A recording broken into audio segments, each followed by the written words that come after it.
Hey, comic book fans, my nerdy friends, my geeky padres, what's going on? Back at you with another trade review. This time, well, we're going to do Preacher Volume 4. This is Ancient History. It's kind of a standalone volume, so it doesn't really follow the storyline of the overall 9-volume series.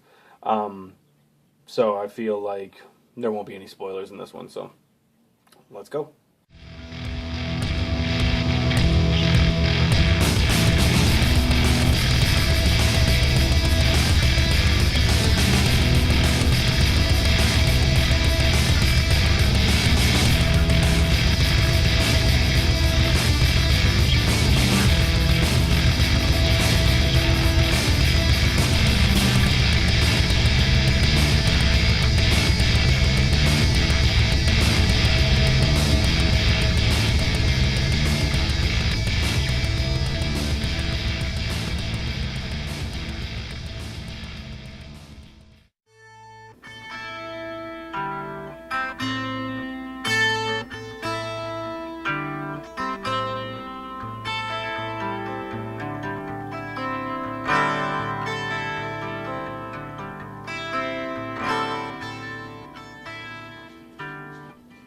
Okay, well, in this volume, we get pretty much backstories on a bunch of the outlying characters in the Preacher world.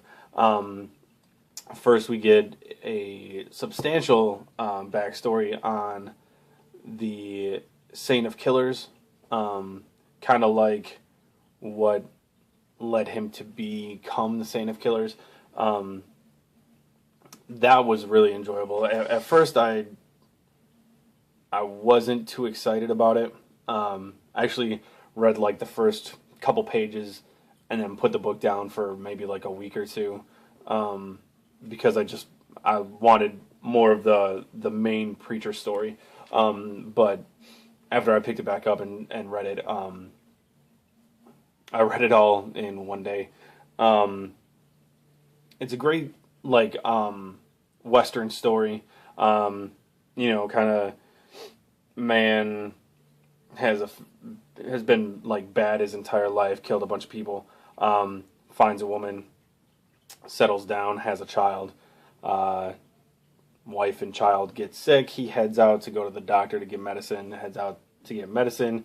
Comes across a band of more evil men, and they kind of stop him from getting home in time to save his wife and child, and he vows revenge on them. This right here is the Saint of Killers, and these are the guys that stopped him from getting home on time.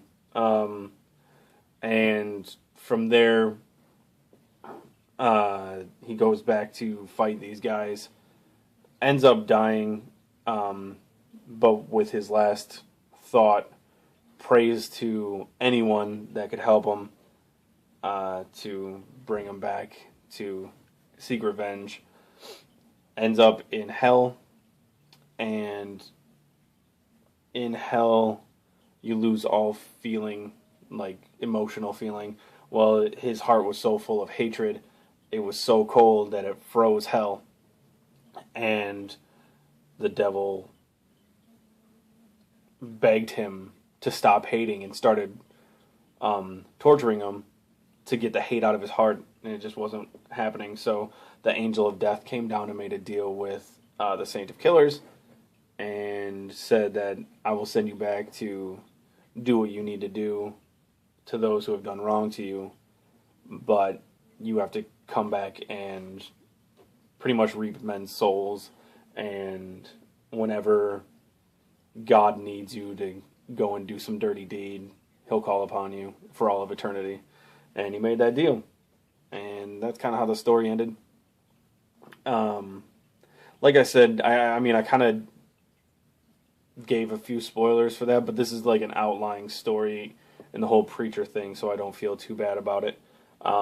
Still really, really good. I'm just giving you a brief overview of it. it was awesome. I liked it. I really liked the art in most of it. The thing with this volume, it doesn't have the same artist as the other volumes of Preacher. So all the stories have a different artist on them, which is nice because it gives you gives you a break in the stories. But in this Saint of Killers story, I really liked the art in this first section of it. You can see right there, that's the devil in the Saint of Killers. The devil's ripping out the Saint of Killer's heart, and it's so black and cold that he has to take his hand out of his chest. But then it goes to this. That's the devil there, and it just looks so different that I wasn't so psyched about it, but I moved past it. It was still a really good story. The story after that deals with Arseface, who we met, I think the first volume or the second. He is a sheriff's son. You get a backstory on him, so you find out, his life with his dad being a sheriff and kind of being an outcast in school, getting beat up by jocks and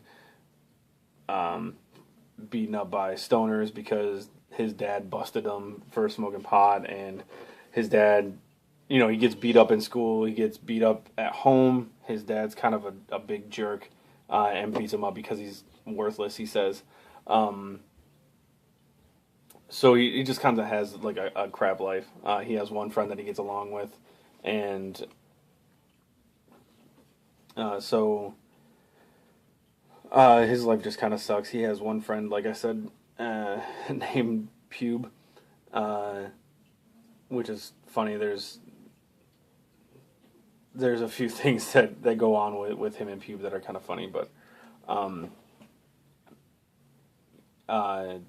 Pube kind of tries to bring out the more like I don't care side of Arseface. I forget his name, like his real name. Oh well. But it's I guess Pube is a big fan of Nirvana, and this takes place in the time period where Nirvana was big and grunge was huge. And in this, it says there's a part where it depicts it shows them really following Kurt Cobain, and they talk about Kurt killing himself. And in here, there's a really graphic scene of Pube taking a shotgun to himself. And Arseface turned into Arseface because he tried to kill himself with a shotgun as well. So that was really graphic. I didn't really expect that. Overall, this story in this volume was really kind of sad. Just because he like lived his life. His dad was pretty much an asshole to him, beat him up all the time. His mom was an alcoholic, and ran off at the end of the story. His best friend killed himself. Kids at school beat him up. It was just like I felt really bad for him, and he's planning revenge on, I think, Preacher, because I believe Preacher is the one that killed his dad. If I remember correctly, it's been a while since I've read the Preacher, I guess. But yeah, overall, that story was just kind of more morose than the Saint of Killers story. But it was still good. And then the last bit of this was a story about Jody and TC, who were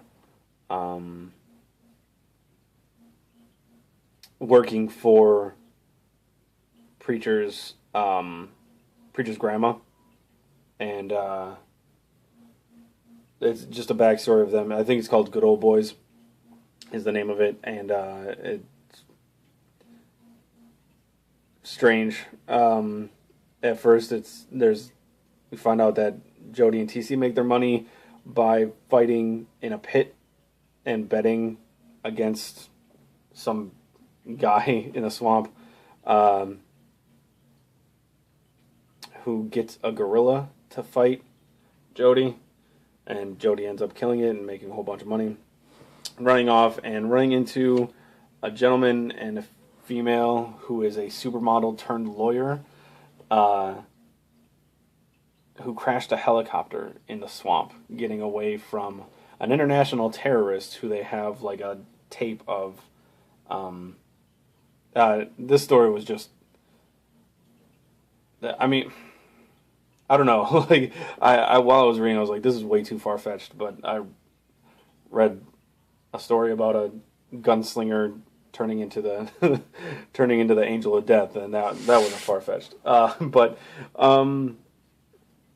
they meet up with those two, and I wouldn't say they tried to help them get away from this terrorist guy. They did it out of purely selfish reasons.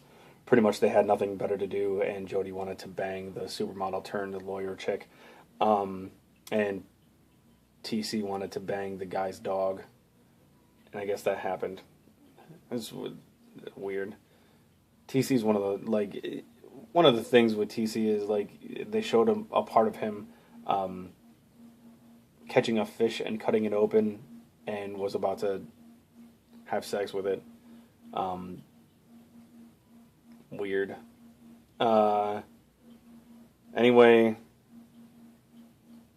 Jody and TC, like, you kind of end up rooting for him a little bit because they're being chased by this international terrorist and all his men.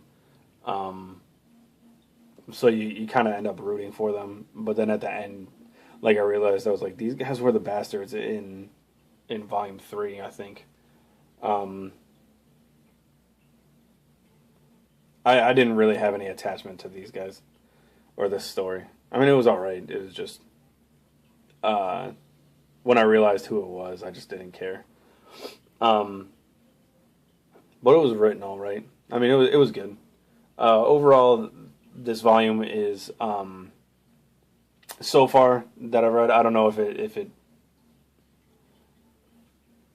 it's necessary to move on in the story, but overall, to me, it was unnecessary.